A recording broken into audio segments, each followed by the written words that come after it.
On va prendre une minute pour comprendre comment calculer une intégrale grâce à une intégration par partie, à partir de l'exemple intégrale de 0 à 1 de x e de moins x. C'est parti.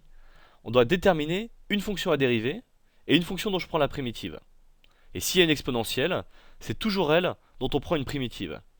Ainsi on pose u de x égale x, et on en déduit u' de x égale 1, et v' de x égale e de moins x, et là j'en prends une primitive, v de x égale moins e de moins x. Ensuite, on doit préciser que les conditions pour intégrer par partie sont bien réunies, et on applique la formule du théorème entre 0 et 1. Par construction, le membre de gauche est égal à mon intégrale initiale. Et ensuite, je réinjecte les expressions de u, v, u' et v dans la formule. Il nous reste à calculer la valeur en 1 moins la valeur en 0 de mon premier membre, que je vais simplifier. Enfin, mon intégrale résiduelle se calcule facilement en trouvant une primitive usuelle.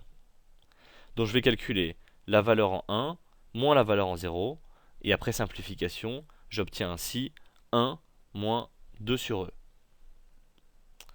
D'abord, on a posé u et v, et on a vérifié qu'elles remplissaient bien les conditions du théorème d'intégration par partie.